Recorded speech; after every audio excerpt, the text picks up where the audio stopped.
Do you get frustrated paying so many fees on your credit card processing as a dentist, as a business owner, as someone who takes payments from patients? I'm here with Steven from Nadapayments, an awesome key resource and sponsor who's going to share with us a friendly way to decrease your credit card processing fees. This is a Nacho slogan, Steven, a very spicy topic out there in Nacho world. So we're thrilled to have you. Would you just introduce yourself to your audience? Tell us your name, who you're working with, and a little bit about what you do. Hey guys, so my name is Steven and I'm a VP in growth with Nadapayments. We are a fintech solution that provides the ability for businesses and dental practices to eliminate the cost of accepting credit cards and paying those hefty percentages that their merchant processor usually charges them. We also provide a solution that modifies and modernizes the dental practice in terms of how they collect their current payments and their payment infrastructure. Awesome. So you not only you save dental practices money, you also make it easy for them with resources to collect money. So we're going to dig into this topic. But let's pretend for a minute. Let's go outside of dentistry for a second, Steven. Nothing to do with teeth. I have noticed as a 45-year-old male who's been using credit cards and paying for stuff for many years that there are surcharges, 3%, 4%. I go get pizza. If I pay with a credit card, it costs more. I sign my daughter up for camp. When did this kind of start in the world? So I'm glad you asked. So the first businesses that started this were actually gas stations. If you notice, when you fill up your car, you have the credit debit price.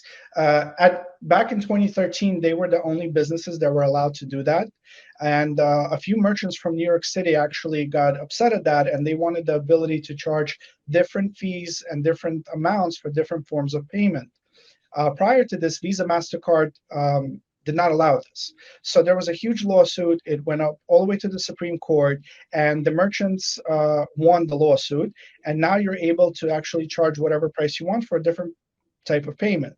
So that's when it kind of started growing, but it didn't really take a snowball effect until about 2018, where a lot of restaurants, especially during COVID and the hard times, they started implementing this, and then it trickled down to every business just passing on the fee. But the mistake that they were making is that they were passing on the fee to debit cards, and they called it a cash discount program. That's when you're going to get the most pushback. That's when your patients, your business clients, your customers are going to say, look, I don't have cash on me. I don't want to carry the dirty cash. I have my debit card on me. Why are you charging me a fee on the debit card? I'm not getting any rewards. I'm not getting any miles. Why am I paying a fee? So that's why we came out with the not a payment solution, where we give your patients a choice, and it's their decision of how they want to make the payment. They could either use a credit card or a debit card. With a credit card, they'll pay a fee that's already automatically implemented, or they can use a debit card and get the discount. I like this. Let's just do this. I like visuals. So this is my credit card. So when I pay with this, the person who's receiving the payment usually pays something like a 2 to 3% cost, 2 to 3.5% cost. This happens to be the American Express. They tend to be higher. Is that right? Absolutely, especially the platinum one. And let me tell you, that's the exact card that I use in any business that doesn't charge me a fee, because I get the best rewards for it. So also, when I use the Amex Platinum card, the business will pass on the fee. Or if they don't pass on the fee, I'll use it. But if I go to a business that says, hey, I'm going to charge you 3.5% if you use that Amex, if you use your debit card, I won't charge you. Guess what? I'll pull out my debit card and I'll use my debit card. My team's always worried I'm giving my info out, so I'll cover a couple numbers. But this is my debit card. So if I took this out in the Nadapayments world at a dental office, there would be no surcharge. Am I following? There would be no surcharge to the patient, and the dental practice would only pay 1% for that transaction, which is still significantly lower than what their typical average rate is today. So this would be no charge to the patient, 1%. So just if an office collects $1 million and they switched from this to this, they're going to save $20,000 a year just by doing that, right? $20,000 a year for doing absolutely nothing, just switching from credit card to debit card. So I'm just kind of teaching our audience as we go along. So now we're going to go into the dental space, and we have a lot of new practice owners in our world. Steven, it's very exhausting to run a practice. It's like running a dental circus where the animals try to annoy you to death many times. And you're doing all these different things, and you might not be paying attention to credit card processing fees. So if they took over a practice and they just say, oh, use what the other dentist has, or they don't pay attention, even if I'm being redundant, I'm reinforcing. What are they paying when their patient uses a credit card? Discover, American Express, MasterCard, Visa, a non-debit card, a non-check, non-cash, how much is that costing that dental practice owner? It's about 3% specifically if they're just accepting credit cards. But you have to remember in that specific office, when they do accept a debit card, they're paying a credit rate on it because most offices today don't have an actual PIN pad where the patient enters their actual PIN. So the merchant company is actually marking up the debit rate quite high, and that's why their average rate is between 2.5 and 3.5%, depending on how many debit cards they actually have going through the office on a traditional processing. So if we average it out, it's around 3% total. Awesome. So I'm glad you're really sharing this. Now, question dentist ask on Dental Nachos. For some reason, this is so spicy, Steven, right? They get very, very angry. You can tell, but they go, just raise all of your fees. Just raise them all. Why is that maybe not a great idea? Well, you want to take care of your patients, right? And if you're raising your fees across the board, that means you're not only raising it for credit cards, you're also raising it for cash, check, and debit cards. And that's, not fair. This way, you're implementing the increase only for credit cards, and you're keeping the debit, cash, and check price the same as it was prior. So you're actually doing a favor to your patients by saying, look, I'm not going to raise everything across the board. I'll only do it for credit cards, and I'll make it fair for me and you.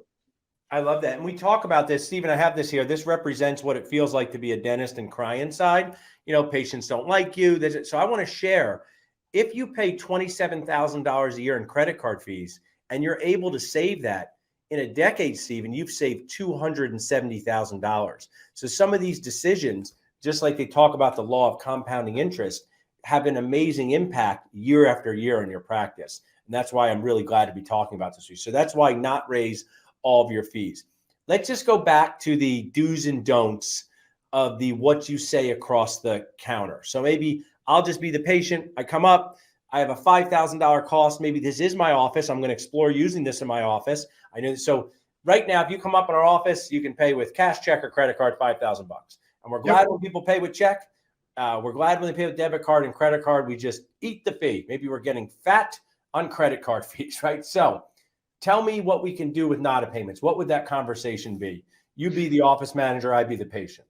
Yep. So let's say the job is, let's say $10,000, and I know the patient is getting quoted that. At the time of quoting, so we train your staff on how to approach this with your patients. So let's assume that the patient was quoted in the treatment plan before they're even starting the treatment. What we do is we provide wireless terminals that our managers and people who are giving those treatment plans have in their hand. And what they'll do is they'll enter the base amount, which is 10,000, to the terminal, and the terminal is going to give them the total amount with the surcharge. And they'll say the following. They'll say, look, your total for this treatment is going to be $10,350. But if you use check, cash, or debit, we'll make it 10,000 even. How would you like to pay? This will eliminate any type of pushback, any questions about why is there a fee? Why am I paying this fee? But at the same time, we also have offices that know that their patients come in for the quality of work. And they just say, look, if you're paying with a credit card, we're charging a 3.5% surcharge, which is posted on signage that we provide.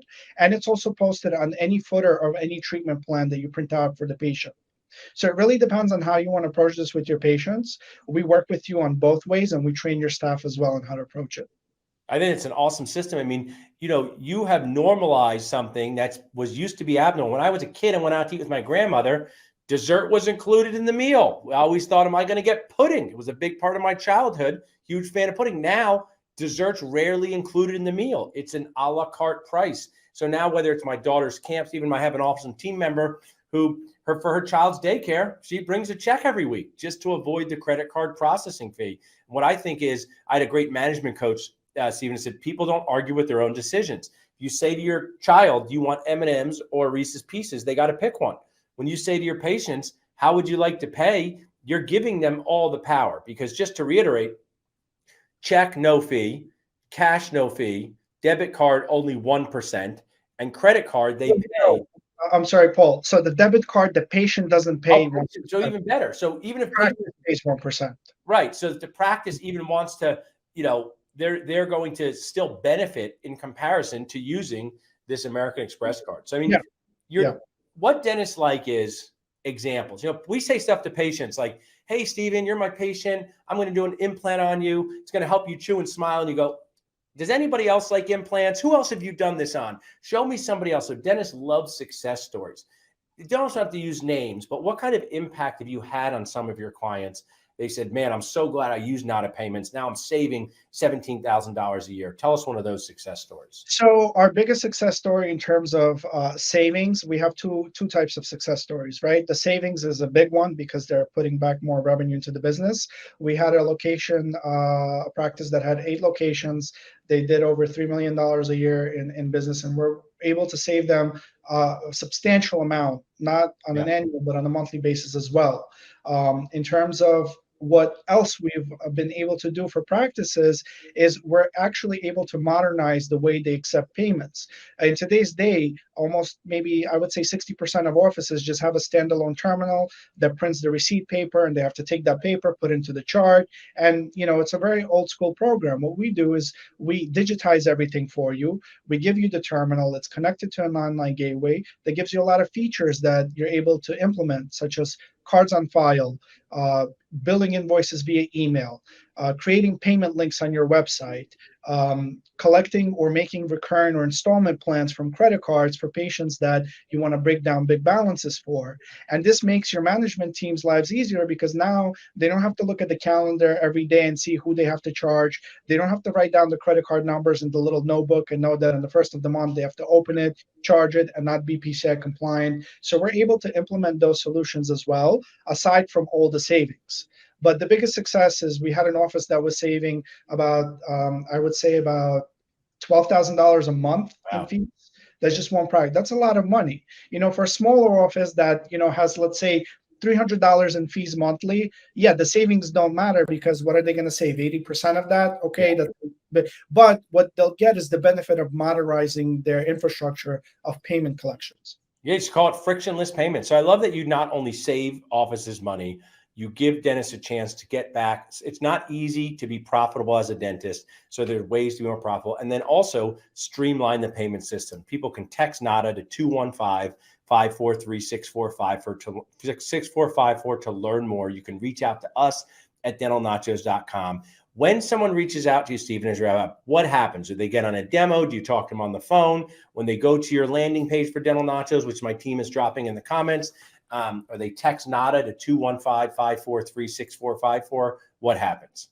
So what happens initially, we make contact, we kind of establish their situation, and then we provide a demo for them, right? We show them our solution, how it can be implemented, and then we take it from there on actually implementing the solution for them. I love that. And you're not just sponsor, so I'd like to give you guys just tell dentists we're Nadapayments and we help you cry less on the inside. Thanks so much for being with us, Steven. Thank you, Paul. Thank you.